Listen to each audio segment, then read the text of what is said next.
Dahil po hanggang ngayon hindi ko pa rin maalala kung saan ako nakatira at kung sino yung mga kamag-anak ko. Hindi ko nga alam Magulo yung naging panaginip ko. Hindi ko masyadong maintindihan dahil malabo. Ngayong gabi, pagkatapos namin ulitin ang ginawa namin sa'yo, pagpepestahan namin ang katawan mo, hindi ka na makakatakas ulit, Isa!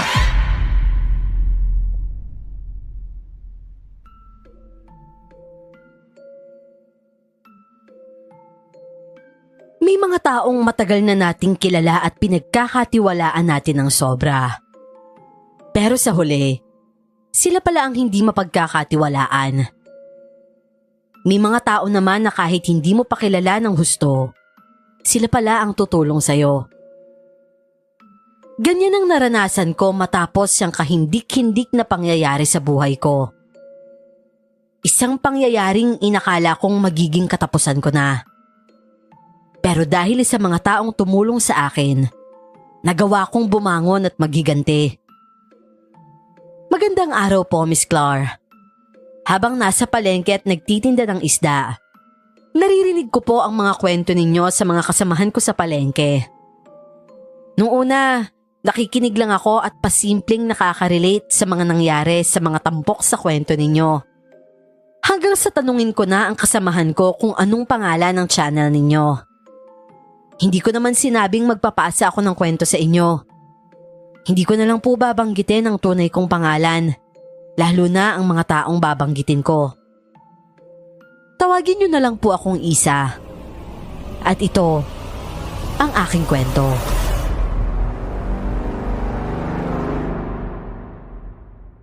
Bago ko po simulan ng istorya, huwag kalimutang mag-subscribe bilang suporta sa ating channel. Isa, pakikuha naman ako ng maligamgam na tubig. Sumakit ang mga kasu-kasuan ko matapos kong manggamot sa buong araw. Kapag talaga Biyernes, napakaraming nagpapagamot sa akin. Eto po, Aling Cynthia. Maraming salamat ha, Iha. Aling Cynthia, ayos lang po ba kayo? Para pong pagod na pagod po kayo ngayong araw Oo. Huwag kang mag-alala at ayos lang naman ako. Normal lang na nangyayari sa akin ito, lalo na kapag marami akong ginamot. Napupunta sa akin ang mga lamig ng katawan ng mga hinilot ko. At syempre, yung negatibong enerhiya ng mga taong tinawas ko, umeepekto rin sa akin. Ganun po ba? Mahirap po siguro maging isang albularya, no? Oo naman, mahirap. Pero ito ang binigay sa akin ng kapalaran. At isa pa gusto ko rin ang ginagawa ko. Mahal ko ang pagiging isang albularya. Aling Cynthia, pasensya na po talaga kayo Alam ko naman pong medyo nahihirapan na po kayo sa akin. Ano bang sinasabi mong nahihirapan? Dahil po hanggang ngayon hindi ko pa rin maalala kung saan ako nakatira at kung sino yung mga kamag-anak ko. Maniwala po kayo sa akin. Sinusubukan ko namang alalahanin sila. Pero wala po talagang pumapasok sa isip ko Alam kong mahirap na po akong isabay sa mga problema nyo. Alam mo, Isa, hindi minamadali ang bagay na yan. Walang problema kung wala kang natatandaan. Huwag mong pilitin ang sarili mo at baka mas lalo kang magkaroon ng problema. Kaya lang po, nahihiya na po ako sa inyo Hanggang ngayon, dito pa rin ako nakatira ng libre. Nakukonsensya po ako, lalo na kapag nakikita ko po kayong nahihirapan ng ganyan. Ayaw nyo naman din po kasi akong pagbayarin ng upa. Nagbibigay ka naman ng pagkain. At saka isa pa tumutulong ka rin sa gawaing bahay. Kaya walang problema yon. Baka po kahit upa, pwede kong ibigay sa inyo.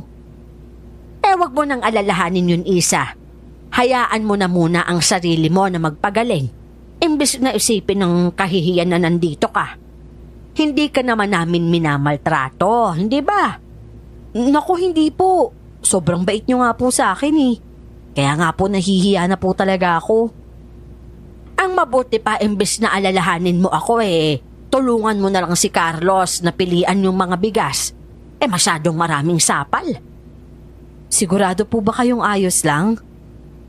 Eh kung palalayasin kita rito sa bahay, saan ka naman ba pupunta? Wala nga po akong mapupuntahan eh. Kaya wag ka nang mahiya. Eh sige na, at lumabas ka na para tulungan si Carlos. Imbis na makipagtalo pa kay Aling Cynthia, tumango na lamang ako at sumunod sa kanya. Lumabas ako ng bahay at nakita si Carlos na abala sa pagtatahip ng bigas. Agad akong naupo sa tabi niya at kumuha ng bilao para magsimula na ring magtahip. Oh, Isa, dapat nagpapahinga ka na sa loob. Sigurado akong pagod ka na sa pagtitinda ng isda maghapon. Naku, ano ka ba? Walang problema yun. Gusto kong tumulong para naman hindi ako maging pabigat dito sa bahay. Sino bang nagsabi sa'yo pabigat ka?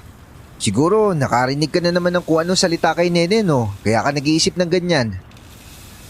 Hindi naman. Nahihiya lang talaga ako. Ano ka ba? Hanggat hindi ka namin pinapaalis, huwag ka mahiya. Yung iba nga kahit hindi welcome sa bahay, pinapatuloy namin eh. Ikaw pa kaya na welcome ka dito? Hindi ko lang talaga maiwasan. Ano kaya talagang nakaraan ko, no? Sino kaya talagang mga magulang ko? Tsaka, saan kaya talaga ako nanggaling? Alam kong maraming beses ka na sumuko na baka hindi mo na talaga sila maalala. Pero naniniwala ako, Isa, na balang araw maaalala mo din sila. Darating din yung pagkakataon na yon. Huwag mo lang pilitin. Ay, sana nga Carlos. Para maalala ko na din sila dahil sabik na ako. Nginitian na lamang ako ni Carlos bilang sagot sa mga sinabi ko. Alam niya kasi kung gaano ako nag-aalala sa sarili kong sitwasyon. Napapaisip kasi ako, paano kung may pamilya nga talaga ako? Pagkatapos, hindi pa ako nakakabalik sa kanila ng ganito katagal. Tiyak na nag-aalala na sila sa akin. Ang sabi kasi ni Carlos, nakita niya raw ako sa Pampang, sugatan at walang saplot. At nang magising ako sa bahay nila, nakadamit naman ako pero ramdam ko ang mga sugat sa aking katawan. Yun nga lang, wala na akong naaalalang kahit ano sa nakaraan ko. Nang matapos na kaming magtahip ng bigas, nagpahinga na rin kami at natulog. Pero sa kalagitnaan ng pagtulog ko, hindi ko inaasahan na papasok ako sa isang nakakatakot na bangungot. Isa? Huy, Isa! Isa, binabangungot ka! Ate! Nag-aalalang mga mata ni Carlos ang bumungad sa akin nang imulat ko ang aking mga mata. Hinihingal pa ako ng dahil sa nakakatakot na bangungot na yon. Habang si Carlos, sinusubukan akong pabangunin mula sa kinahihigaan kong papag. Oh, ano ba na panaginipan mo, Isa? Bakit ka umiiyak? Hindi ko nga alam eh. Magulo yung naging panaginip ko. Hindi ko masyadong maintindihan dahil malabo. Ayos lang yan, Isa. Baka masamang panaginip lang talaga. Gusto mo ba ng tubig para may masmasang ka? Oo, sana Carlos. Pasensya ka na ha. Pasensya ka na kung inabala pa kita sa pagtulog. Huy, wala ka namang kasalanan kaya wala ka dapat ihingi ng pasensya sa akin. Kumalma ka nga muna dyan. Kukuha lang kita ng tubig. Simula ng gabing yon, gabi-gabi na rin akong dinadalaw ng bangungot na yon. May mga detalyeng paulit-ulit. May mga bagong detalye rin na bigla na lang lilitaw sa masamang panaginip na yon. Noong una, inakala kong masamang panaginip lang talaga. Pero sa ilang araw na yon, napagtagpi-tagpi ko ang lahat. Na hindi lang yun basta isang masamang panaginip, kundi ang nakaraan ko. Aba Isa, napapansin kong hirap kang matulog tuwing gabi. Naririnig ko rin na umuungol ka na parang takot na takot. Sinabi sa akin ni Carlos na binangungot ka raw nung nakaraan. Pwede mo bang sabihin sa akin kung ano ba talagang nangyayari? Aling Cynthia, sa tingin ko po, hindi lang yun basta-bastang bangungot. Anong ibig mong sabihin, Iha? Sa tingin ko po kasi, naaalala ko na yung nakaraan ko. At yung mga bangungot na nararanasan ko nitong mga nakaraang araw, party po yun nun. Talaga? Ano bang mga napanaginipan mo? Paulit-ulit ko pong napapanaginipan na may gumagahasa po sa akin. Pero hindi lang po isa. Marami po sila at may kulay pula po silang mga mata. Pwede ko bang malaman kung ano pa ang napanaginipan mo? Ay, tumatakbo po kami ng ate ko. Pilit kaming tumatakas sa mga masasamang loob na yon. At ang sabi po ng ate, hindi raw sila mga tao. Na mga demonyo raw sila at pinatay nila ang mga magulang namin. Natatandaan mo ba ang lugar kung saan? O may natatandaan ka bang muka? Malabo pa po, Aling Cynthia. Pinagtatagpi-tagpi ko pa rin lahat ng mga napapanaginipan ko. Mukhang tama ang hinala mo, Isa. Yan nga ang nakaraan mo na pilit kinalimutan ng isipan mo. Paano nyo naman po nasabi yan, Aling Cynthia? Dahil umpisa pa lang, mabigat na nakaraan na ang naramdaman ko sa'yo. Nung araw na dalhin ka ni Carlos sa bahay namin alam kong hindi basta-basta ang nangyari. Pero hindi ako nagsalita dahil gusto kong maalala mo ng natural. Ayokong pilitin ka lalo na't mukhang karubal-dumal yon. Kung talagang yun po ang nakaraan ko, ang ibig sabihin, patay na ang pamilya ko? Hindi ba't ang sabi mo ay tumakas kayo ng ate mo?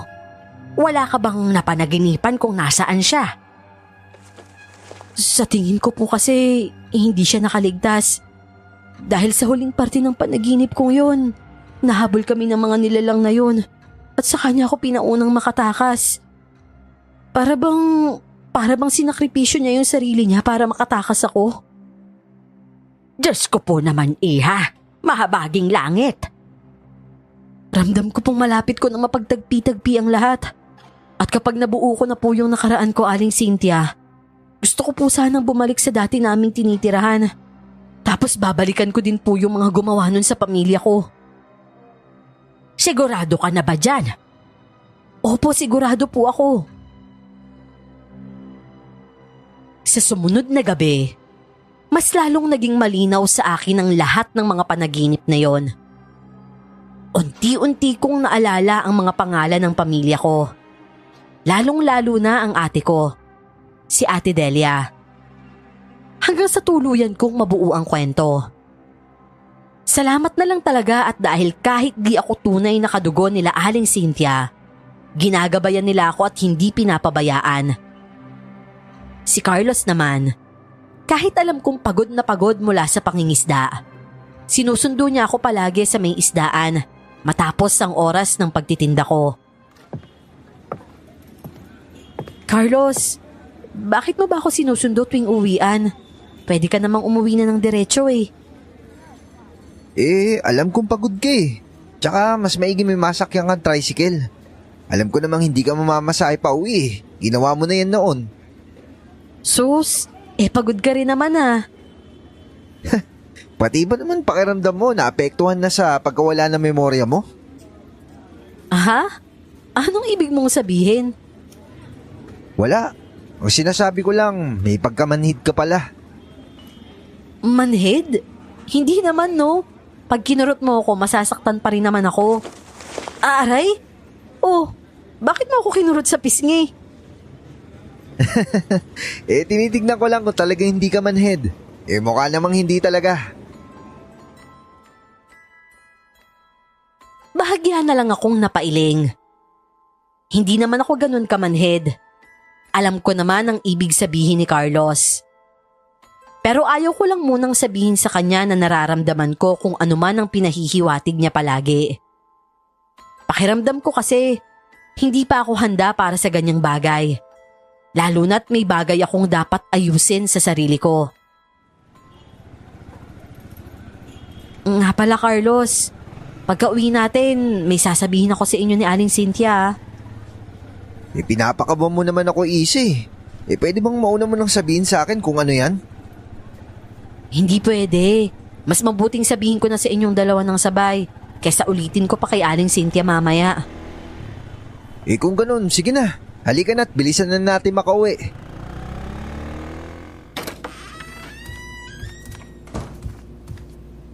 Isa, hindi ba't may sasabihin ka sa amin ni nanay? Ano yon, Isa? Aling Cynthia, tungkol po sana to dun sa nauna ko nang binanggit sa inyo nung isang araw. Tungkol ba sa pamilya mo? Bakit? May naaalala ka na ba? Teka, nabanggit mo na kay nanay? Ba't hindi mo sinabi sa akin? Kaya nga sasabihin ko na sa inyong dalawa ngayon. Nung isang araw kasi hindi pa ako sigurado Pero ngayon, sigurado na ako. Kung ganun, alam mo na yung tungkol sa pamilya mo? Oo, natatandaan ko na ang lahat. Natatandaan ko na rin kung anong eksaktong nangyari bago ako nakarating dito. Kung ganun, Isa. Sige, makikinig kami sa lahat ng sasabihin mo. Kaya po siguro kinalimutan ng isip ko ang tungkol dito. Dahil tama po kayo, Aling Cynthia. Sobrang masalimuot po. Naaalala ko po, masasabi ko may perpekto kaming pamilya. Hindi man kami mayaman, pero busog naman kami sa pagmamahal ng mga magulang ko. Naaalala ko po 2 kaming magkapatid na babae. Ako po yung bunso. Yung mga magulang ko po, parehong magsasaka na nangangamuhan. Payapa naman po yung buhay namin. Pero isang gabi po, bigla na lang kaming nilooban ng hindi namin kilalang tao. At ang masaklap pa po nun, ginahasa po nila kaming magkapatid. Diyos ko, Isa. Totoo ba yung sinasabi mo? Oo, Carlos. Kaya siguro hubot-hubad ako nang matagpuan mo ko sa Pampang. Nang dumating sila, pinagtago kami ni tatay. Kasama sana namin si nanay pero hindi siya pumayag na iwan si tatay. Pinatay nila yung mga magulang namin. At nakita ko kung paano sila kainin ng mga taong yun. Marami sila. Parang buong isang angkan. Akala namin aalis na sila pero naghalugog sila sa bahay at nahanap nila kami. Doon nila kami halin-hinang hinalay.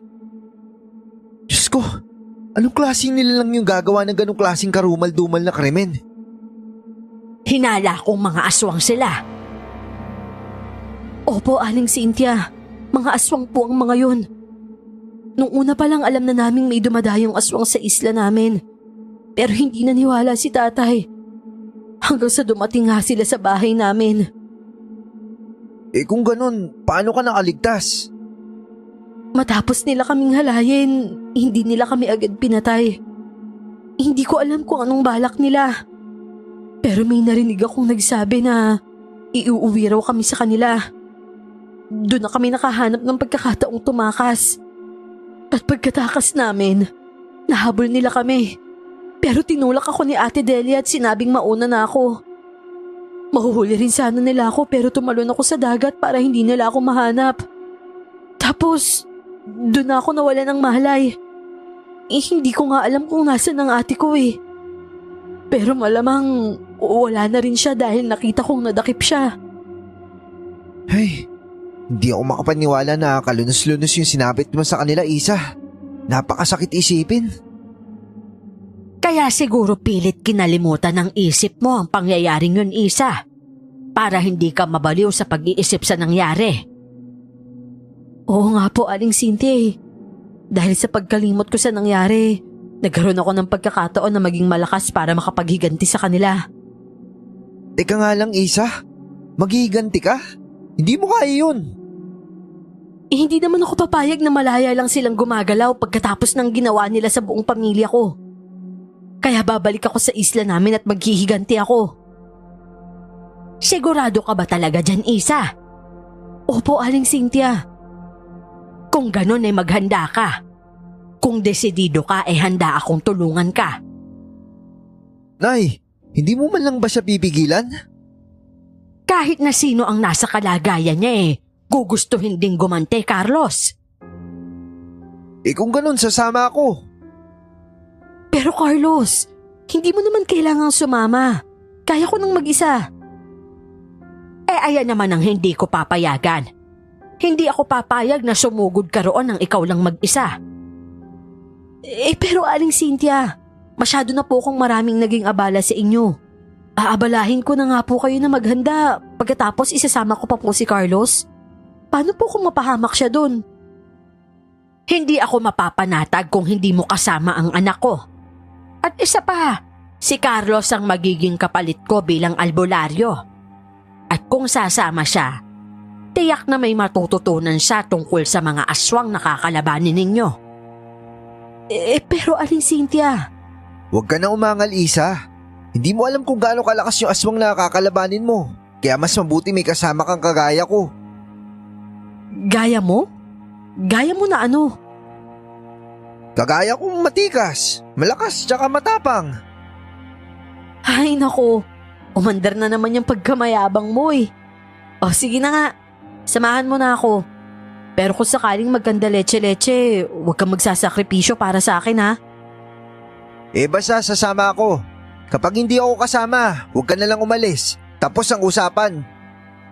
Ang mabuti pa matulog na kayong dalawa. Para bukas na bukas rin ituturo ko sa inyo kung ano ang mga dapat ninyong malaman tungkol dyan sa mga aswang na yan. Pero Aling Cynthia, kung aalis po kami, paano po yung mga trabaho namin? Bukas din magpaalam ka na sa amo mo sa may isdaan. At ikaw naman Carlos, alam mo na ang gagawin mo. Opo, Nay. Ako na rin pong bahala kay Isa. Sasamahan ko siya magpaalam. Kinabukasan maaga pa lang ay dumiretso na kami ni Carlos sa may isdaan kung saan ako nagtatrabaho. Ipinaalam ko sa amo ko na naaalala ko na ang lahat ng nakaraan ko. At bala kong bumalik sa islang tinirhan ko, kaya kailangan ko nang umalis. Nalungkot ang amo ko, pero wala naman daw siyang magagawa kung yon ang desisyon ko. At pagkabalik sa bahay nila Carlos, naabutan namin si Aling Cynthia na abala sa paghahanda ng mga gamit niya sa panggagamot. Nay, akala ko po ba tutulungan niyo muna kami ni Isa? Abay oo nga, sinabi ko bang hindi? Naghahanda lang ako ng mga kailangan kong gamitin dahil tatawasin ko si Isa.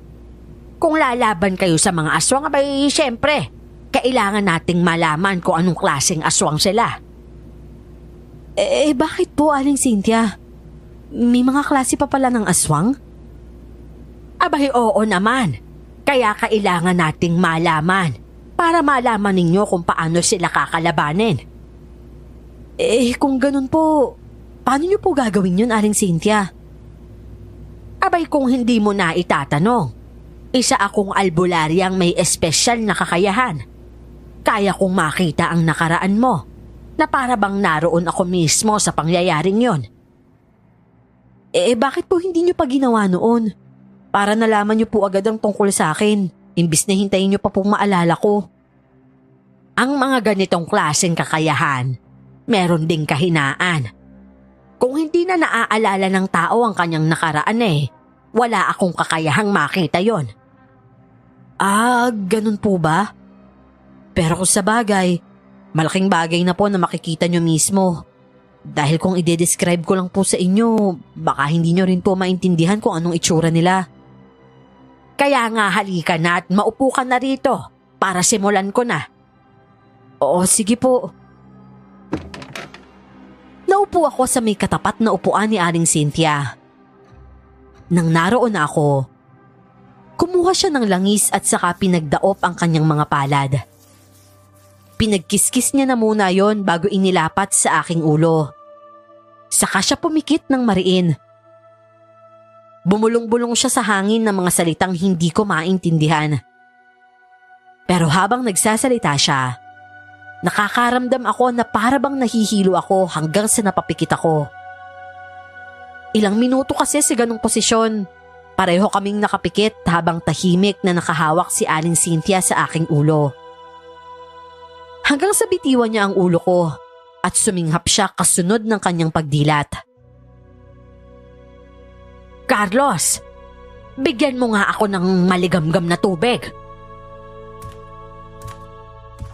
Ito na po, Nay. Ano pong nakita nyo, Aling Cynthia? Anong klaseng mga aswang po sila? Normal na mga tao lang sila sa unang tingin. Mga gwapo ang muka at may magagandang hubog ng katawan. Pero kapag nagpalit anyo sila, malalaki ang mga katawan nila at mauugat. Mas matangkad sila ng di hamak sa mga tao. Isa, ang magiging mga kalaban ninyo ay mga dangga. Ano pong klaseng aswang ang mga dangga? Ang mga dangga, nilalandi at inaakit na muna nila ang kanilang biktima. Pagkatapos ay sa kanila ito kakainin. Pero matindi ang mga nakasagupa ninyo. Dahil ang mga dangga na yon, ginahasa kayo. Dapat ay kakainin na nila kayo sa oras na matapos kayong halayin. Pero mukhang balak nila kayong asawahin, kaya hindi agad kayo kinain. Kung ganun, may posibilidad kaya na buhay pa po ang ate ko? Yan ang hindi ko alam, Isa. Hindi ko na nararamdaman ang presensya ng ate mo. Mas mabuti pang huwag ka nang umasa. Nakaramdam ako ng lungkot sa sinabi ni Aling Cynthia. Kahit papano kasi ay umasa ako na baka buhay pa siya. Pero tama si Aling Cynthia. Mas mabuting hindi na ako umasa para hindi na ako mas masaktan pa. Ang mas kailangan ko ngayon ay ang mag-focus sa mission kong ito para maipaghiganti ang buong pamilya ko. Sinanay ako ni Aling Cynthia kasama na si Carlos. At dahil nga anak ng albularya si Carlos, may mga ilang kaalaman na siya tungkol sa mga aswang. Kagaya na lang kung paano sila kalabanin sa oras na sumugod sila. Ilang araw din ang ginugol namin sa pagsasanay. At masasabi kong mahirap ang mga yon, pero mas porsigido at determinado ako. Ito ang kampilan, Isa. Siguradong magagamit nyo yan. Lalo pa at susugod kayo sa baryo mismo nung angkan ng mga aswang na yon. Teka lang po, Aling Cynthia. Sa baryo po nila? Oo, Isa. Nalaman ko kung saan nakatira ang angkan nila. Yon ay ang katabing baryo ng isla kung saan ka nakatira. At sa mga oras na ito, siguradong nagkakalat na sila ng lagim sa mga islang kalapit nila. Kung ganun po, mas kailangan pala naming maging alerto. Hindi lahat ng nakatira sa kanilang baryo ay mga aswang. Yung iba, lalo na yung mga bagong dayo, mga tao sila. Kaya alamin niyong mabuti kung sino sa kanila ang mga huwad. Maraming salamat po talaga, Aling Cynthia. Tatanumin ko pong napakalaking utang na loob ng lahat ng tinulong niyo sa akin. Iingatan ko rin po si Carlos. Sisiguraduhin ko pong makakabalik siya ng buhay sa inyo. Isa na ito sa pagsubok niya bilang tagapagmana ng kakayahan ko. Kaya kung malalagpasan niya ito, ang ibig sabihin lang nun pwede niya na akong palitan. Nay, huwag naman kayo magsalita ng ganyan. Magiging mahaba pa yung buhay niyo. Abay, hindi natin masasabi ang pagkakataon, Carlos. O siya, umalis na kayo bago pa kayo abutan ng dilim. Maraming salamat po talaga, Aling Cynthia. Mag-iingat kayo. Siya nga pala, isa pang paalala. Ang mga dangga ay kayang gumaya ng boses ng isang tao. Kaya kapag may tumawag sa pangalan ninyo, huwag na muna kayong sasagot hanggat sa pangalawang tawag. Kapag pumangatlo na, saka kayo sumagot. At kunin nyo itong mga batong proteksyon para sa inyong dalawa. Tatandaan ko po lahat ng bilin nyo, Aling Cynthia. Maraming salamat po talaga sa lahat. Sige po, mauna na po kami. Umalis na kaming dalawa ni Carlos. Sumakay kami sa isang bangka patawid sa kabilang isla kung saan ako nakatira. Habang nasa biyahe, hindi ko maiwasang kabahan ng husto.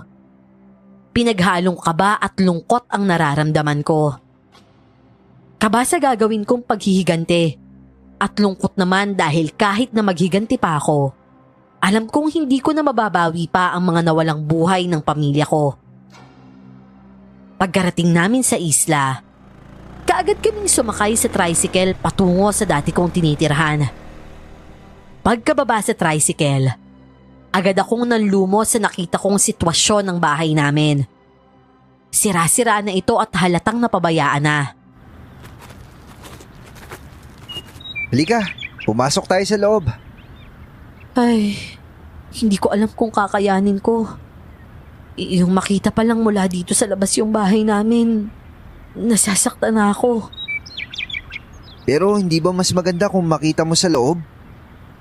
Saka na lang muna siguro, Carlos. Kapag naipaghiganti ko na lang yung mga magulang ko, saka ako babalik dito sa bahay namin. Kasi sa ngayon, hindi ako pwedeng mawala ng lakas. Dahil siguradong sa oras na pumasok ako dyan, wala akong ibang gagawin kundi ang umiyak eh. Tsaka sariwain lang yung magagandang alaala kasama sila. Kung ganun, halika na tumalis na tayo para pumunta sa kabilang baryo. Malapit nang gumabi at kailangan pa natin maghanap ng bahay na mauupahan. Pero, teka lang Carlos, hayaan mo muna akong titigan yung bahay namin. Nanahimik na muna si Carlos habang ako ay nakatitig lang sa bahay namin. Tahimik kong pinagmasdan ang bahay namin habang pinipigilang maiyak. Hindi pa ngayon ang oras na dapat umiyak ako. May tamang oras para doon. Nang maipon ko na ang lahat ng galit at hinanakit sa aking dibdib, inaya ko na si Carlos na umalis na. Nakarating kami sa kabilang baryo bandang 4:00 ng hapon. Nahirapan kaming magtanong-tanong sa mga tao roon kung saan maaaring umupa. Dahil halos lahat ng mga bahay roon, sarili nilang bahay. Hanggang sa may nakato kaming bahay na tumulong sa amin. Tao po! Tao po! May tao po ba dyan? Sino sila? Magandang hapon ho. Magtatanong lang po sana kami. Ano ba yun, iho? Mukhang galing pa kayo sa malayo ah. Oho. Nagkaroon po kasi ako ng trabaho dito sa malapit eh. Kaya naghahanap po kami na mauupahan. Baka po may alam kayo. Tama ang taong pinuntahan ninyo. May paupahan ako. Murang-mura lang. Ilan ba kayo? Kayo lang bang mag-asawa? Opo, kami lang po. Carlos, ano ka ba? Hayaan mo na. Sumakay ka na lang muna. Kung kayo lang dalawa may paupahan ako na 1.5 lang kada buwan. 1 buwang deposit at 1 buwang advance ang down. Ayos na po sa amin yun. Saan po ba yun? Dito lang sa malapit. Teka, tatawagin ko ang anak ko para siya na ang bahala sa inyo na magdala doon. Eduardo, halika nga dito. Oh, Nay, ano yon? May mga naghahanap ng paupahan. Samahan mo nga sila sa bahay. O sige ho, Nay. Ako na hong bahala sa kanila. Kukunin ko lang po yung susi. Hindi ko maiwasang mapasulyap sa lalaking kalalabas lang pagkatapos niyang kunin ang susi. Matangkad ito at matipuno ang katawan. May kagwapuhan din at mukhang palakaibigan. Nakangiti siya sa amin habang kinakausap kami tungkol sa aming dalawa. Etong si Carlos lang ang hinayaan kong magsalita at sumagot dahil gumagawa na siya ng kwento. Inaamin kong hindi ko naisip na kailangan nga pala naming gumawa ng kwento. Hindi naman kasi pwedeng sabihin namin ang totoong pakay namin sa baryo nila. Ito na yung bahay. Halika kayo, pasok kayo sa loob. Tamang-tama pala yung loob, ano? May sariling na ring higaan? Oo, nilagyan namin ng papag para kahit papano may gamit naman. Lalo na kayo, at mukhang damit lang yung dala nyo. Nga pala, yung tubig dito sa poso. Ang kuryente naman naka-submeter sa amin. Pero mura lang kami maningil kaya huwag kayo mag-alala. Ganun ba? Ang ganda pala dito eh. Mabuti at maganda yung nahanap nating bahay, di ba, mahal? Oo. Mahihain yata yung asawa mo, pre. Oo, medyo nga. Ganyan talaga yan kapag hindi pa niya masyadong kakilala. Pero magiging madaldal din yan. Ganun ba? Nga pala, anong pangalan yung dalawa? Ako nga pala si Carlos. Tapos itong asawa ko si Isa. Ikaw pre. Ako nga pala si Eduardo. Yung nanay ko, tawagin niyo na lang Aling Mildred. O ano, kukunin niyo na ba tong bahay na to? Kunin niyo na. Gabi na't kailangan niyo na ng masisilungan. Kahit naman hindi pa paggabi, hindi na kami maghahanap pa. Kanina pa kami naghahanap sa totoo lang eh. Kaya lang, mailap pala yung paupahan dito. Ay oo, ito lang ang meron. Yung iba okupado na. O siya, may iwan ko na kayo dito ah. Hintayin nyo na lang at itataas ko na lang yung plangka ng kuryente. O sige, salamat pre ha. Yung down pala. Kahit bukas na lang umaga pare. Pupuntahan ko kayo dito dahil may pipirmahan pa kayo. Ito nga pala yung susi oh. Nako, maraming salamat pare ha. Ano ka ba naman, Carlos? Bakit naman sa dinami-rami ng pwedeng pagpapakilala mo, mag-asawa pa? Hindi naman kasi natin napag-usapan yung tungkol dun eh. Kung ano na lang yung pumasok sa isip ko, yun na lang. Kahit na. Sana sinabi mo na lang na magkapatid tayo o di kaya naman magpinsan. Kung magpinsan yung sinabi ko, magtataka sila kung bakit magkasama tayo sa iisang bahay. Kung magkapatid naman, posible naman sila maniwala kasi hindi naman tayo magkamukha eh. Pwede mo namang sabihin na magkaiba tayo ng tatay ah. Pwede nga, pero hindi ko yun naisip kanina eh. Ay nako, bakit ba kasi hindi natin naisip na tatanungin yun eh? Masyado tayong nag-focus sa paghahanda tungkol sa paano labanan yung aswang. Huwag mo na nga lang masyadong isipin yung tungkol sa pagpapanggap natin. Wala namang problema sa akin yun eh. Pwera na lang kung gusto mong totohanin. Hoy, hindi ah. Kadiri ka. Kung makayak ka naman dyan, baka mamaya kainin mo yung yak na yan na sinasabi mo ah. Ang inaalala ko lang naman kasi, kung paano tayo aakto na parang mag-asawa sa harap nila. Yun lang ba iniisip mo? Ako nang bahala dun. Basta relax ka lang at isipin yung mga plano natin. Okay na. Huwag ka na masyado mag-isip ha.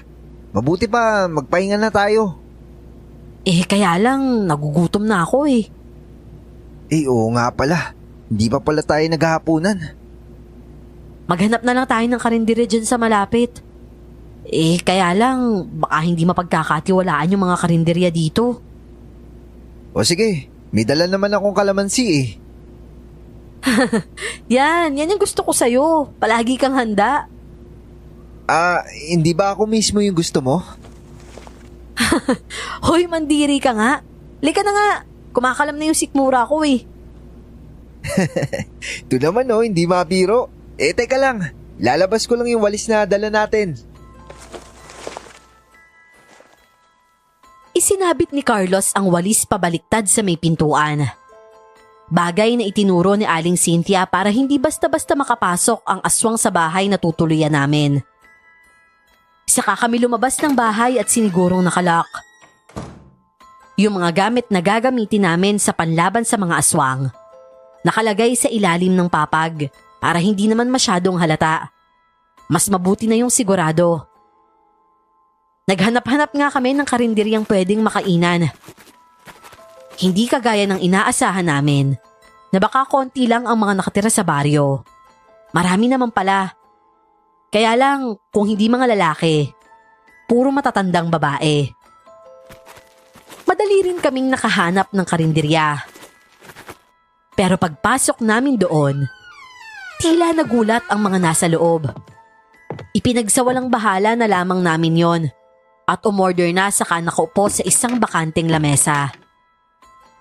Maya-maya pa, may lumapit sa amin na batang lalaki. Kung tatansyahin na nasa edad 10 siya. Inilapag niya ang mga in-order naming pagkain sa lamesa bago siya nagsalita. Ate, bago po ba kayo dito? Oo, Totoy, bago lang kami. Bakit mo naman natanong? Bakit po kayo lumipat dito? Dito kasi ang malapit na lugar sa pinagtatrabahuhan ng asawa ko. Wala naman pong bagong trabaho malapit dito ah. Meron naman. Carlos, saan nga ba yung trabaho mo? Dyan lang sa katabing baryo. Dapat doon na lang po kayo tumira. Wala nang matitirahan sa kalapit baryo eh. Bata, bakit ba parang pinagtutulakan mo kami sa ibang baryo? Ayaw mo ba kami dito? Hindi naman po sa ayaw ko po kayo rito.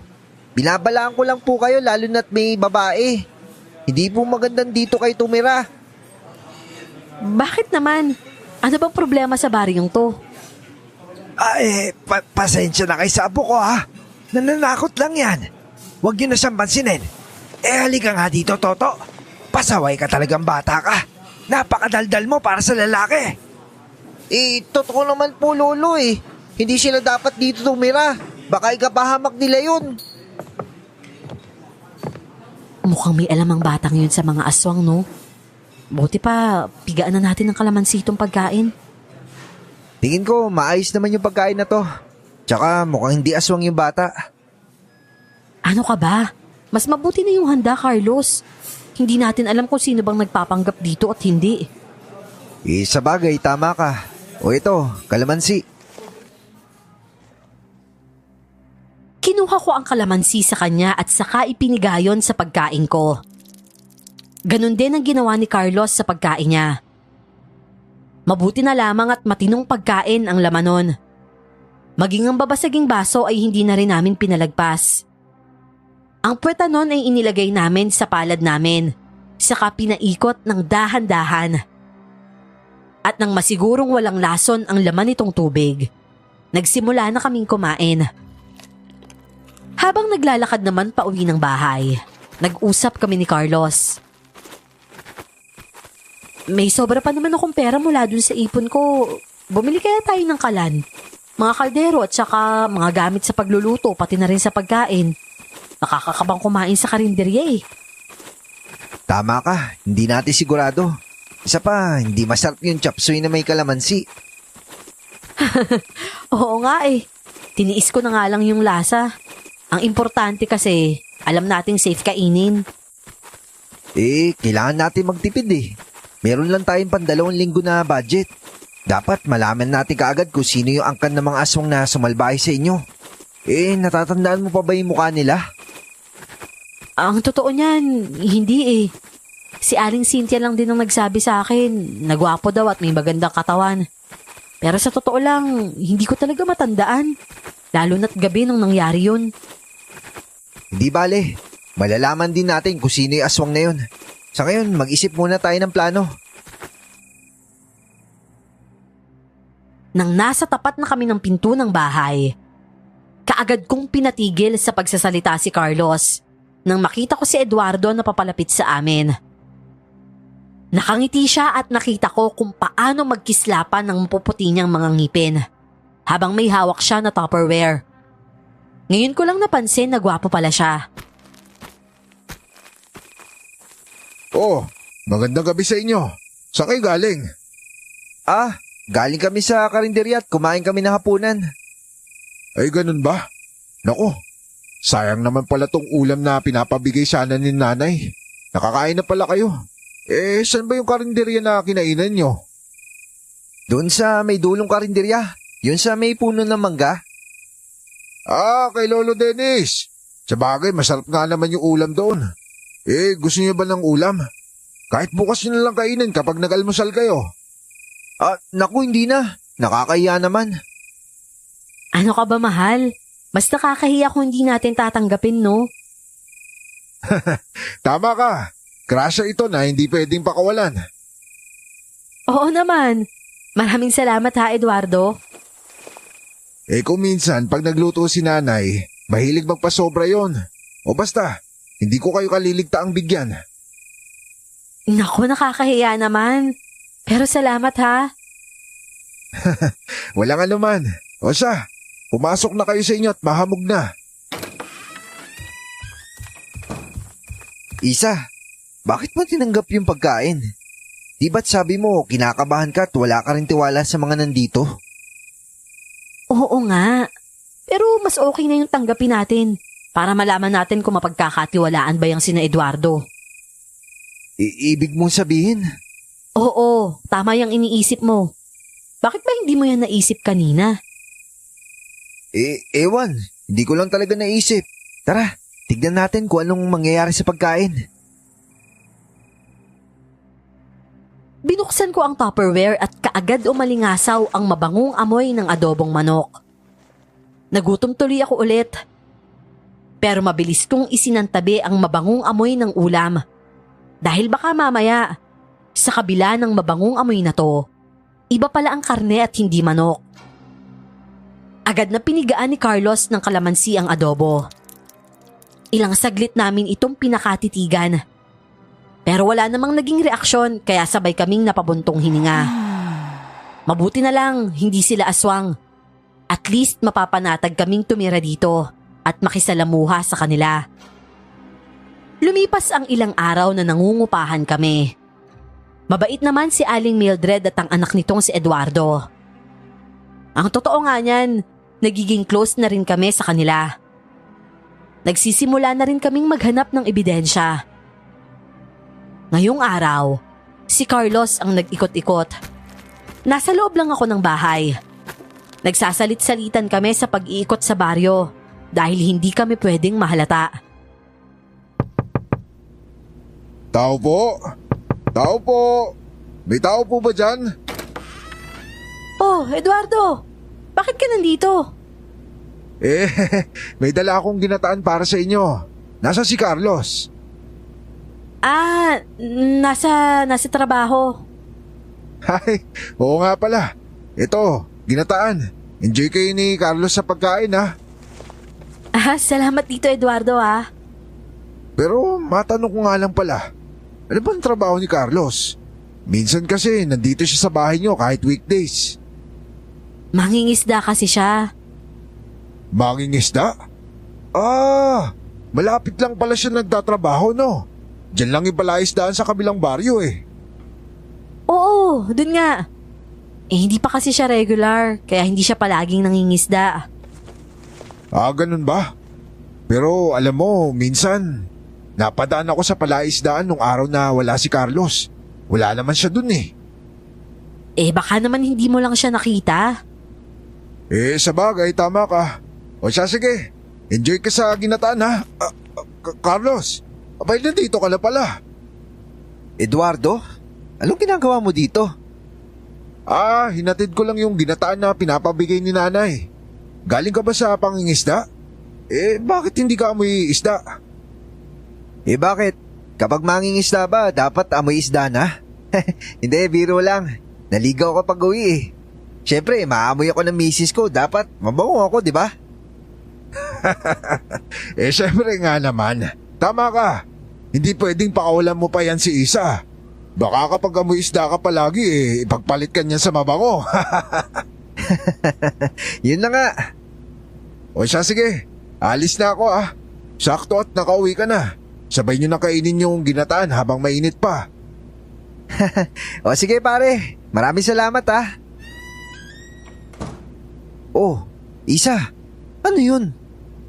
Ha? Ano yun? Bakit parang kakaiba yung tingin sa'yo ni Eduardo? Nako, mag-iingat ka at baka may gusto sa'yo yun. Ano ka ba naman? May gusto ka agad? Tandaan mo may asawa ka. Teka nga.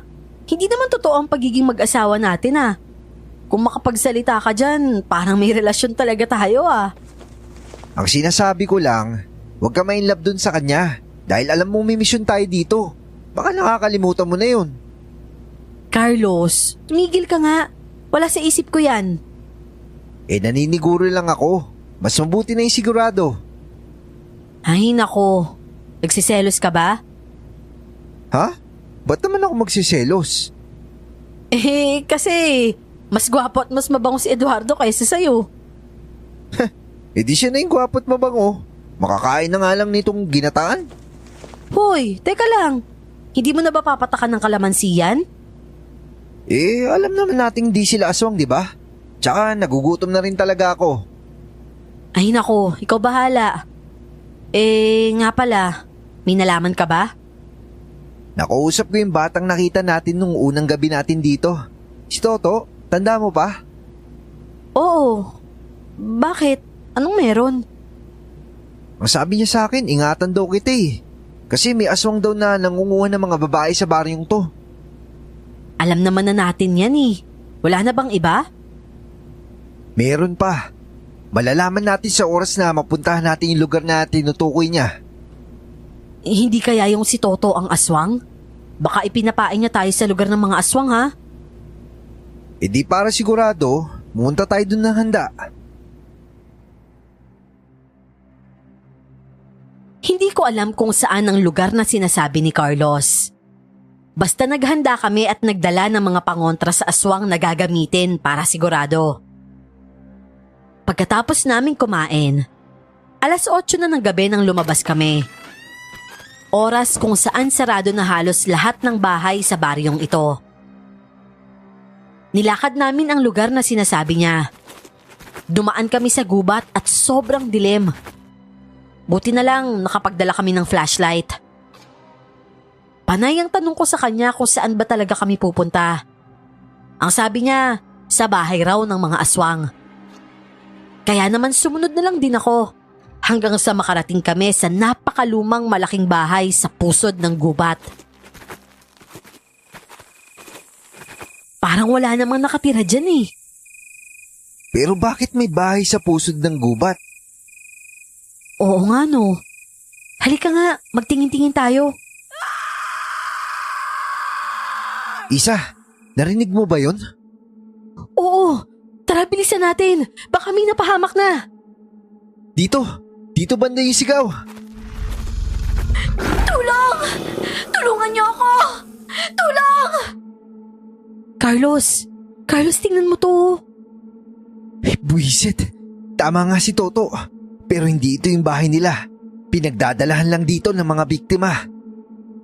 Carlos, ano nang gagawin natin? Ako muna susugod. Mag-i-alerto ka dito at baka may iba pang aswang.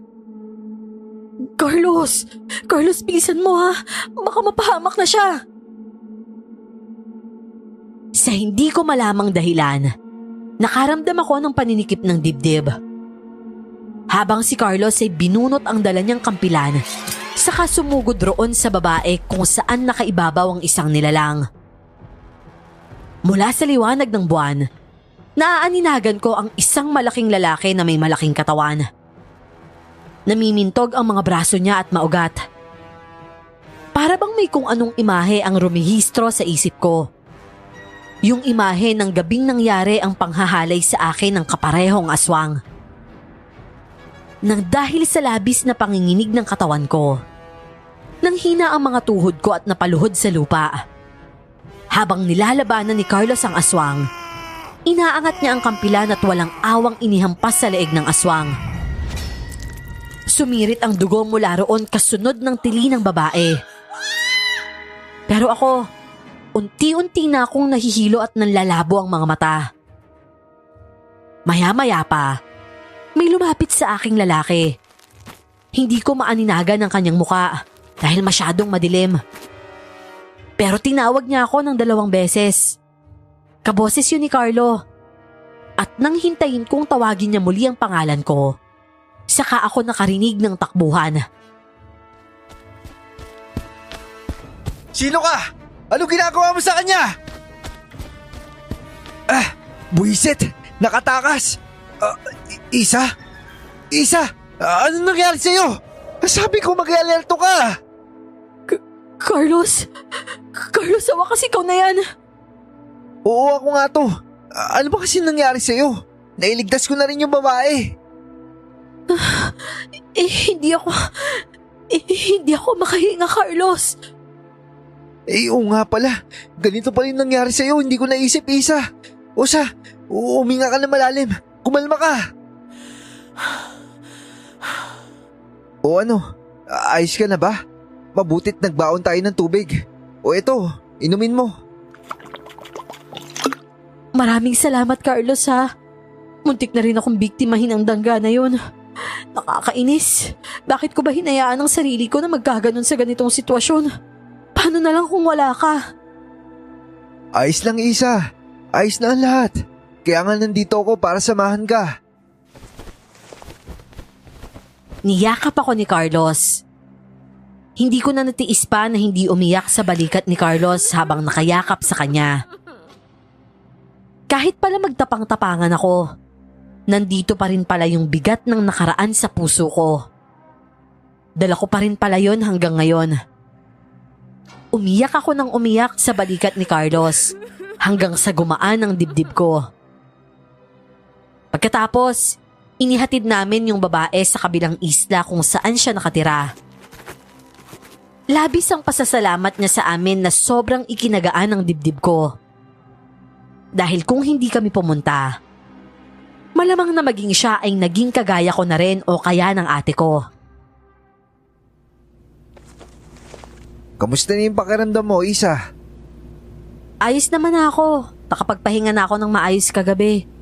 Salamat talaga't niligtas mo ko Wala yun.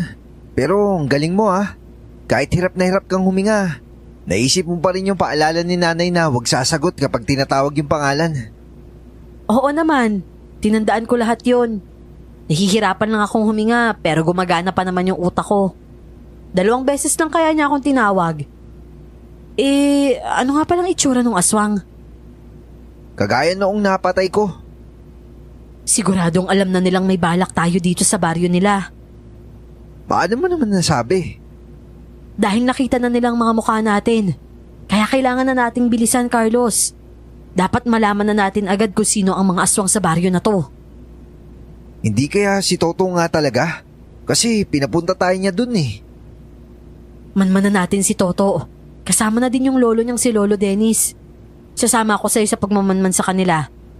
Mas mabuti na yung 2 tayo sa oras na mahuli natin sila. Paano kung magpanik attack ka na naman? Di gagawin ko ulit yung pinagawa mo sa akin kagabi. Humingi ng malalim. Alam mo, parang mas bagay yata sa'yo maging albularyo Ang bilis mo matuto. Samantalang ako, palagi lang ako nangangapa. Ikaw na lang kaya pumalit kay nanay. Sira. Higit na siguradong mas marami ka nang nalalaman, no? Lalo't mula pagkabata mo, sinasanay ka na ng nanay mo. Pero susubukan ko pa rin kay nanay na baka pwedeng ikaw na lang yung sanayin niya. Ay naku, ewan ko sa'yo, Carlos. Lika na nga, umalis na tayo. Imbis na mauwi sa pang-aasar ni Carlos, lumabas na kami ng bahay. Habang naglalakad patungo sa direksyon kung saan ang karinderya nila Lolo Dennis, nakasalubong namin si Eduardo. Ewan ko ba, pero nang makita ko si Eduardo, para bang napakagwapo niya sa paningin ko. At hindi lang yon, maging ang amoy niya ay kakaiba. Ang bango niya na parang gusto kong lumapit sa kanya. Oh, magandang umaga sa inyong 2. Magandang umaga rin sa'yo, Eduardo. Salamat pala sa ginataang binigay mo kagabi. Napakasarap talaga nun. Masarap talaga yon. Specialty kaya ng nanay ko yung ginataan.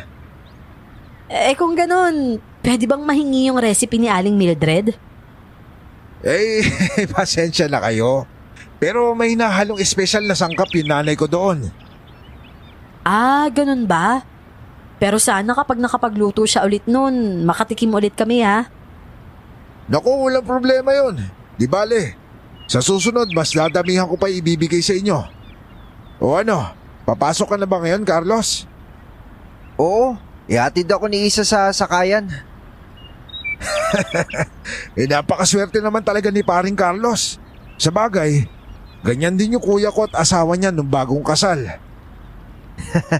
Oo, dahil sinusulit namin yung araw at oras na magkasama kami na wala pang anak, di ba? Tama nga yan pare. Dahil sigurado matutuntun yung atensyon sa anak ninyo kapag nagkataon. O sige, mauna na ako Ingat sa trabaho pare. O sige pre, salamat ulit. Alam mo, Carlos, parang may kakaiba akong nararamdaman para kay Eduardo. Ano? Ano ibig mo sabihin? Baka na-inlove ka na talaga sa kanya Huwag ka ngang exage. Hindi naman siguro in love to. Pero para bang iba yung tingin ko sa kanya ngayong araw. Parang mas gumwapo ata siya ngayon. Tingin mo?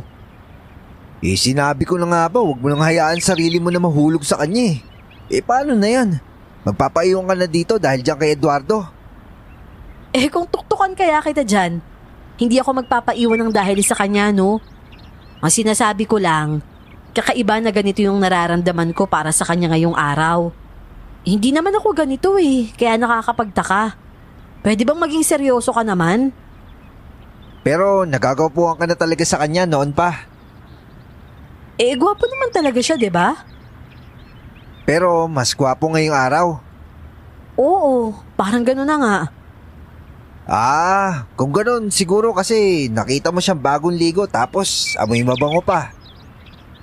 Siguro nga. Ay nako, hayaan mo na nga. Mag-focus na lang tayo sa gagawin natin ngayong araw. Hindi ko talaga maipaliwanag ang nararamdaman ko. Habang naglalakad kami patungo sa may karinderya, si Eduardo ang laman ng utak ko. Paulit-ulit na pumapasok sa isip ko ang mukha niya, na para bang gusto ko siyang makita ulit. Hanggang sa makarating kami sa may karinderya. Papasok na sana kami sa loob pero natigilan kami nang huminto si Carlos sa harap ng isang manok na panabong. 3 ang magkakahilerang manok doon sa labas ng karinderya nila Lolo Dennis. Grabe, ang tataba ng manok ni Lolo Dennis Oo nga Sa tingin mo, ano kayang pinapakain niya dyan? Tingin mo Isa, yung mga hita ng manok ang lalaki din Syempre, panabong yan. Kailangan talaga maganda ang pangangatawan ng mga manok na yan para kapag ilalaban na, panalo. Uy, Carlos, anong ginagawa mo? Titignan ko lang yung manok. Teka lang, gusto kong makita.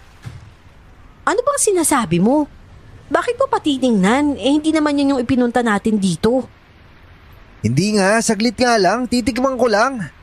Titikman? Sira ulo ka ba? Buhay pa yan, Carlos. Halika nga dito. Bitawan mo nga ako. Titikman ko nga lang Mukhang masarap tong manok na to. Aray! Bakit mo ko sinampal? Para naman magising ka sa katotohanan. Ano? Teka, ano ba biglang nangyari sa akin? Bakit parang biglang nawala ako sa wisyo? Hindi kaya... Bumalik na tayo sa bahay ngayon din. Mali tayo ng hinala. Ano? Teka nga lang. Ang sinasabi mo ba? Natatandaan ko na. Sinabi sa atin ni Aling Cynthia yung palatandaan kapag nayayanggaw. Halika na. Kailangan na natin magmadali pabalik. Wala pa naman tayong ibang kinakaing pagkain maliban sa ginataan kagabi, di ba? Ibig sabihin, sina Eduardo ang aswang? Kaya nga sabi mo kanina mas gumwapo si Eduardo ngayon, di ba? Ang epekto naman sa akin, para natakam ako sa buhay na manok. Kailangan na natin pigilan, Isa. Tara na! Nagmamadali kaming tumakbo pabalik sa bahay. Nagpapasalamat kami na hindi namin nakasalubong sina Eduardo o si Aling Mildred. Dahil kung hindi, baka napansin nila ang nangyayari sa amin. Pagdating namin sa bahay, kaagad kinuha ni Carlos ang bag namin sa ilalim ng papag at hinalungkat ang mga gamit na nasa loob para ilabas yung mga pinadala sa amin ni Aling Cynthia. Isang likido ang kinuha ni Carlos at alam ko kung ano yon. Walang salitang ininom namin yon. Ang pinaghalong anghang at asim ay gumuhit sa aming mga lalamunan. Kasunod nun ay naghintay kami sa mangyayari. Ilang saglit lang ay pareho ng kumulo ang mga sikmura namin. Halos mag-unahan pa kami sa banyo nang sabay kaming sumuka ng sumuka. Isinuka namin ang lahat ng dapat isuka at napakabaho ng amoy na lumabas sa aming bibig. Masyado tayong nagtiwala sa kanila. Pero bakit naman nung una? Wala namang lumabas ng pigaan natin ng kalamansi yung adobo. Siguro sa ginataan sila naglagay ng pangyanggaw. Pero sa tingin ko, hindi laman ng tao ang ginamit nila. Meron binanggit sa akin si nanay noon tungkol sa ginamit nila pangyanggaw na pinulbos na buto ng tao. Kaya kahit pigaan natin yun ng kalamansi, hindi natin yung malalaman kaagad. Siguro sinadya nila yon. Dahil alam nilang maging ang mga kapitbahay, alam na may mga aswang dito. Tama ka. Alam ng mga kapitbahay na may aswang. Pero ang pinagtataka ko lang, bakit hindi sila gumagawa ng paraan para mapalis yung mga aswang? Isa rin talaga yan sa ipinagtataka ko eh. Kailangan natin gumawa ng plano, Isa. Oo, uubusin natin ang lahi ng aswang dito sa baryong to. Ang mga aswang na pumatay sa pamilya ko. Mas lalo pang sumiklab ang galit ko sa mga aswang na yon. Lalo pa at nauto nila kami. Sa sobrang galing na aktor nitong si Eduardo, ni hindi namin napansin na siya pala talaga ang aswang. Alam nila ang kanilang ginagawa. Alam nila kung paano planuhin at paikutin ang mga bagong salta sa lugar na ito para gawin nilang biktima. At ngayon, alam na rin namin kung paano sila bibilugin. Matapos naming planuhin ang lahat ng gagawin, natulog na kami nung gabing yon. Sa sumunod at natitirang araw na nandoon kami, ipinakita ko kay Eduardo na nagkakagusto na ako sa kanya. Nagumana ang ibinigay niya sa aking pangyanggaw. Ipinakita niya na rin naman sa akin ang interes niya. Araw-araw ay nagpapanggap kaming nag-aaway ni Carlos. Nagbabalibag kami ng mga gamit at nagsisigawan. Hanggang sa dumating ang araw ng napag-usapan naming plano.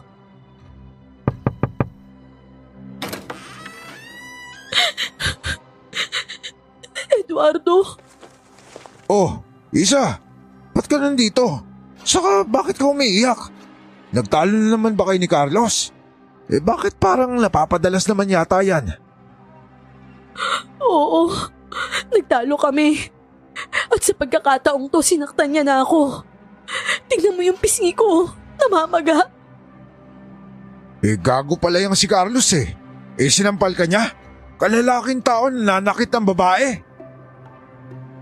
Oo, ito ang unang pagkakataon na nasaktan niya ako nang dahil sa pag-aaway naming dalawa. Nasaan ngayon si Carlos? Nasa bahay siya. Ayoko na muna siyang makita kaya pumunta ako dito. Ayos lang ba kung dito muna ako saglit? Ayos lang yon. Halika dito, pumasok ka. Bibigyan kita ng yelo para ilapat dyan sa pisngi mo. Kapag babalik ka na ron, ihahatid kita at kakausapin ko yan si Carlos. Kasi kung hindi ka niya kayang alagaan, mabuti pa maghiwalay na lang kayong dalawa. Ang totoo kasi niyan, Eduardo. Bala ko na talagang hiwalayan si Carlos. Ha? Bakit naman? Hindi ko na kasi kayang tiisin dahil sinasaktan niya na ako. Hindi ko na kayang magpatawad. Sa bagay, tama ka. Kahit sinong babae kapag nasaktan ng lalaki, hindi nakakayanin pa makisama. Dito ka na lang muna. O kung gusto mo, dito ka na lang muna tumira. Ha? Dito ako titira? Oo naman. Malaki naman yung bahay namin ni nanay kaya walang problema yon. Naku, nakakahiya naman. At saka, baka hanapin ako ni Carlos. Sa bagay, tama ka. Baka dito siya unang pumunta kapag nawala ka bigla. Paano kung doon ka na lang muna kaya kila kuya? Dadalhin kita doon ngayon din. Sa kuya mo? Saan ba yun? Hindi ko naman alam kung saan sila nakatira. Huwag kang mag-alala at malapit lang sila dito. Ipapakilala na rin kita sa kanila. Kung ganun, sige. Pero ngayong gabi lang ako makikituloy sa kanila ha. Bukas na bukas, babalik ako sa bahay namin. Tapos kukunin ko yung mga gamit ko. Sasamahan mo ba ako? Oo, sasamahan kita. At ilalayo na din kita sa Carlos na yan. Maraming salamat talaga, Eduardo ha. Sobrang lakas ng kabog ng dibdib ko nang hawakan ni Eduardo ang kamay ko. Umalis na kami matapos kong pahupain ng pamumula ng pisngi ko, na ang may kagagawan din naman ay ako. Dahil sinaktan ko ang sarili ko para magmukhang sinaktan ako ni Carlos. Sumulyap ako sa labas ng bahay para hanapin ang nagtatagong si Carlos. at kaagad ko siyang napansin. Nang mapanatag ako at alam kong nakasunod siya sa akin, sumama ako ng matiwasay kay Eduardo. Nakarating ako sa bahay ng buong ang kanila. Oo, yung bahay na pinuntahan namin sa may pusod ng gubat. Handang-handa na ako sa posibleng mangyari hanggang sa tuluyan kaming huminto sa harap ng pinto. Eduardo, bakit parang wala namang tao? Merong tao dyan. Halika na sa loob.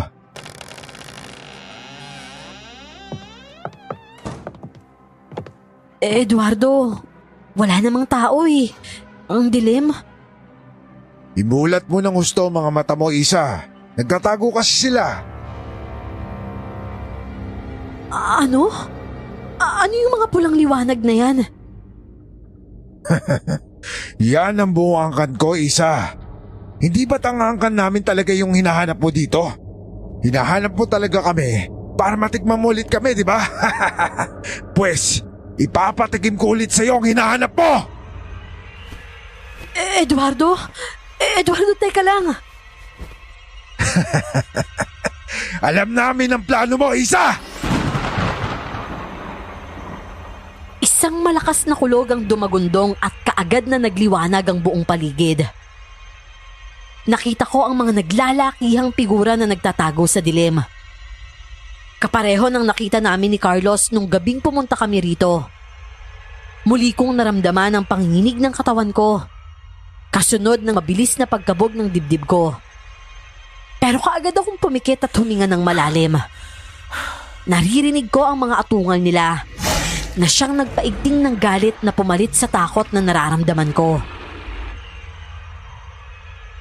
Ngayong gabi, pagkatapos namin ulitin ang ginawa namin sa'yo, pagpepestahan namin ang katawan mo, hindi ka na makakatakas ulit, Isa!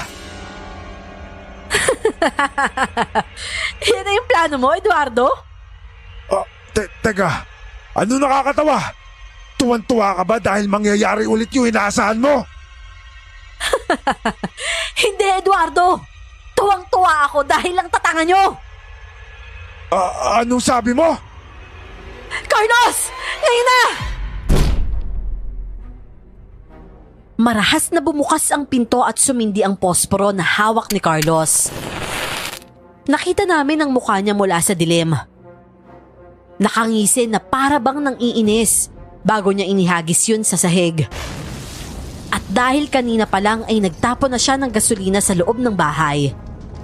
Nagliyab agad ang buong paligid. Ang mga tangang aswang, ni hindi man lang naamoy ang gas. Kaagad akong hinatak ni Carlos palabas ng bahay. Lalo na nang magtakbuhan ng mga dangga. Pareho kaming naghanda sa paglabas nila. Iniabot sa akin ni Carlos ang kampilang bigay sa amin ni Aling Cynthia, habang siya naman ay buntot pagi ang hawak. Maraming mga nakasabit na bawang sa katawan ni Carlos at may bag din siyang dala. Handa kami dahil alam naming alam nila ang plano namin. At itong ginagawa namin, ito ang plan B. Isa! Akala ko ba gusto mo rin to? Bakit ginagawa mo sa akin to? Sino ba kasing may sabing gusto ko? Hindi porket gwapo ka, gusto ko na! Tignan natin kung anong magagawa mo. Oras na lumabas ang huling alas ko! Ang dami mo pang satsat, Eduardo! Bakit hindi ka na lang lumaban at tapusin na natin to? Sa tingin mo kami matatapos? Higit na mas malakas kami kaysa sa inyo! Ilang saglit pa ay lumabas na ang ilang natitirang dangga. Yung mga nakatakas mula sa nagliliyab na apoy sa loob ng bahay. Sunod-sunod na lumapit sa amin ang mga dangga. Nang may makalapit sa akin, kaagad kong sinaksak ang tiyan nito at hiniwa ang ulo. May humablot sa buhok ko, pero kaagad na hinampas ni Carlos ng buntot pagi. Pinaghihiwa ko ang kanilang mga ulo at pinuntirya ko kaagad ang kanilang puso. Yon ay base sa turo ni Aling Cynthia. Nagsanay ako para kayaning puntiryahin ang ulo at puso kahit na gumagalaw pa sila. Pero dahil sa sobrang dami ng mga dangga, halos bumigay ang kampilan ko. Si Carlos ay naputol na ang buntot paging hawak niya. Kaya naman puro bawang at punyal na ang gamit niya. Hanggang sa isang napakalaking dangga ang humarang sa akin. Nang hampasin ko yon ang kampilan, nagulat ako nang naputol yon.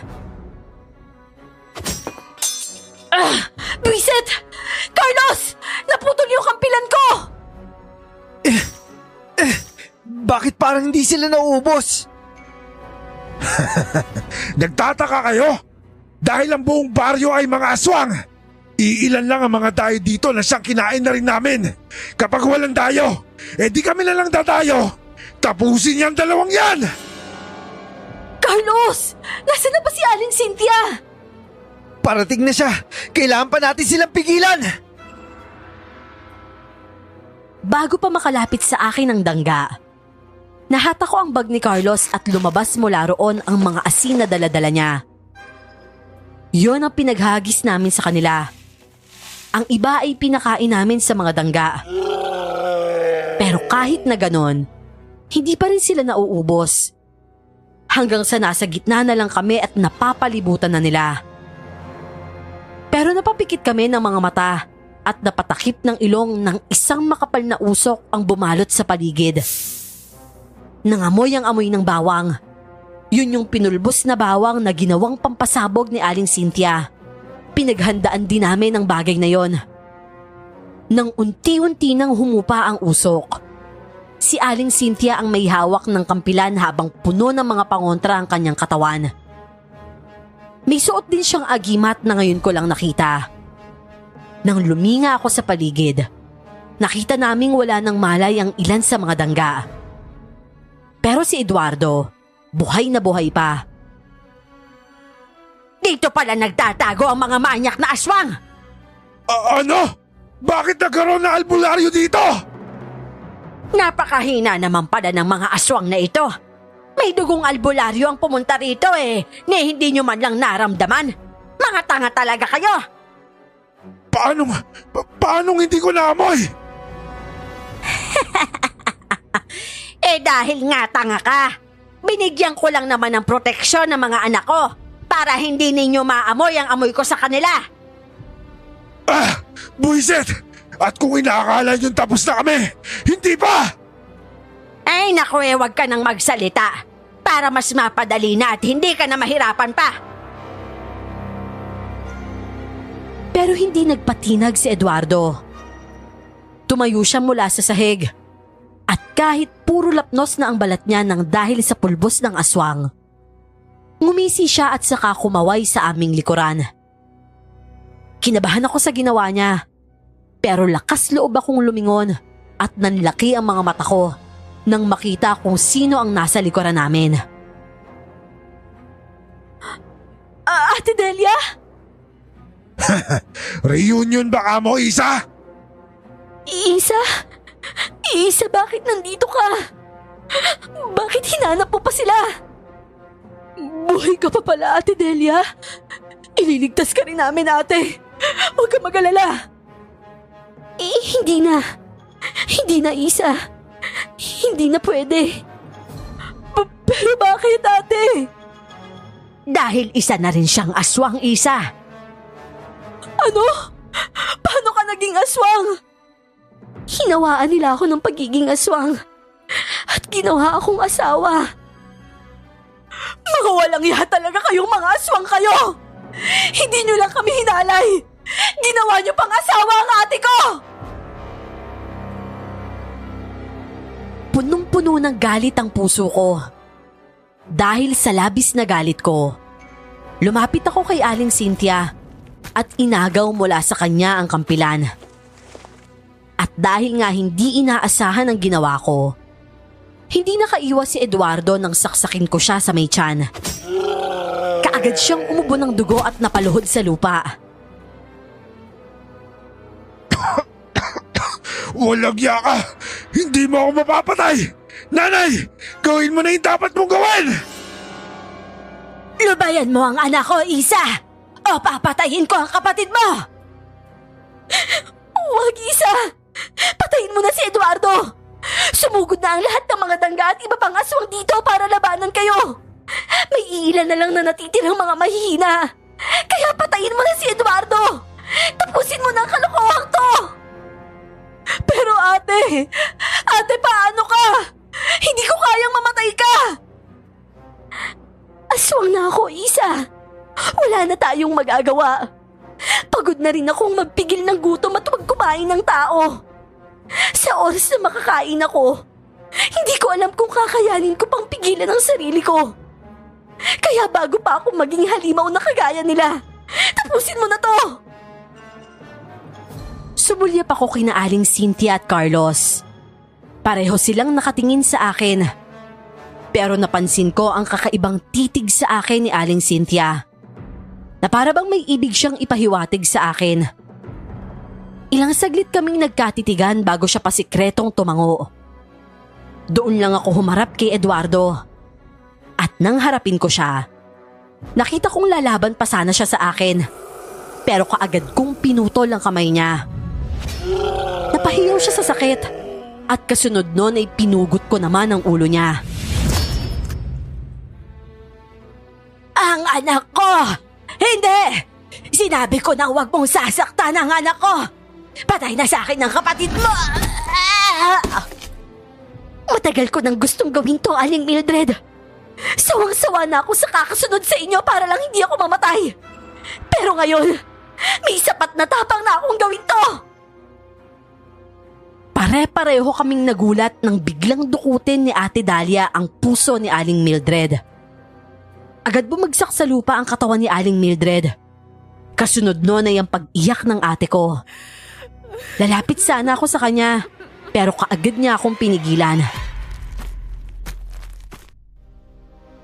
Huwag kang lalapit sa akin, Isa. Hindi ka dapat lumapit sa akin dahil tao ka.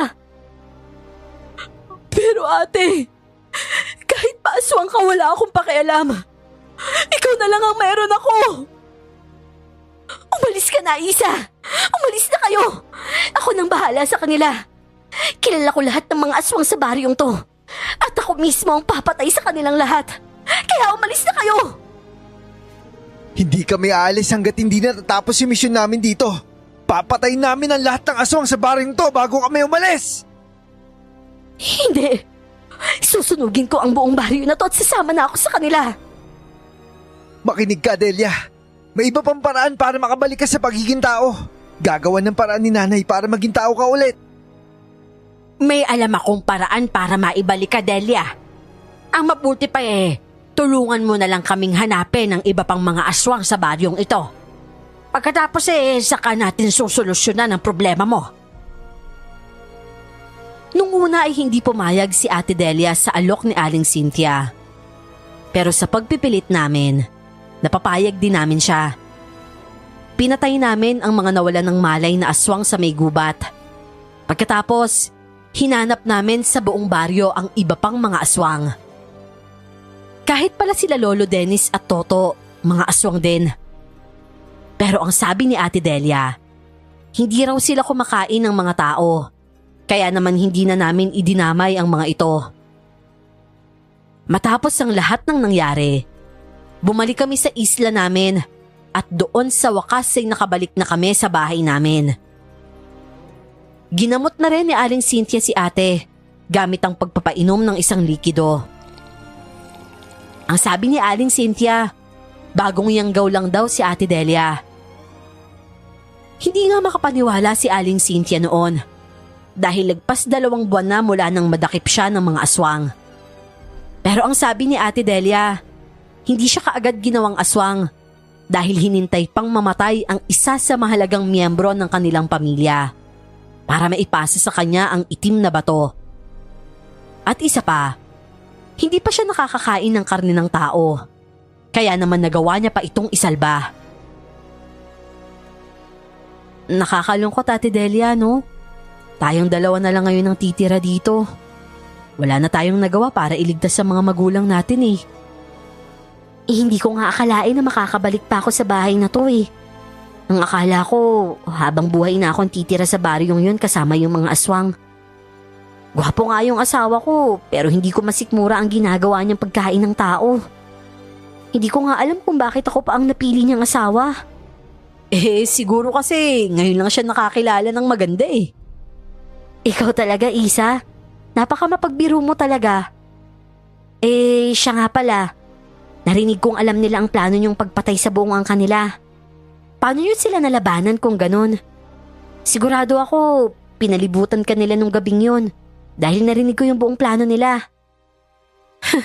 Simple lang yun, ate. Talaga? Gano'n ka simple? Alam din kasi namin na alam nila ang plano namin. Nung gabing nakapunta kami sa bahay na yon, tapos nakita namin ang isang dangga na may ginagawang masama sa isang babae. Sigurado ako nalaman na nila yung balak namin. Inisip lang siguro nila na tanga kami para hindi maisip na naisip na nila. Palibasa kasi mga sikmura lang nila at kamanyakan yung pinapairal eh. Planado namin ang lahat ng yon, ate. Tsaka may plan B kami. At yun ang ginawa namin nung gabing yon. Hindi ka pa rin talaga nagbabago, Isa. Talagang mautak ka pa rin. Hindi ko naman magagawa yun kung hindi ko kasama sila Aling Cynthia tsaka Carlos. Sila yung talagang tumulong sa akin. Delia, Isa, halina kayo. Nakatawag na ako ng tricycle na magdadala sa atin pabalik sa isla namin. Nagmamadali na umuwi si nanay eh. Miss na raw niya yung papag niya eh. Halina kayo. Oo, sige. Kukunin lang namin yung mga ilang gamit ni ate. Kinuha nga namin ni Ate Delia ang ilang mga natirang gamit sa bahay. Yung mga mahahalaga lang, mga litrato at ilang gamit nila nanay at tatay. Pagkatapos ay umalis na kami. Nakapagpasya kaming magsimula ng buhay kasama sina Carlos at Aling Cynthia, na pinayagan din naman nila.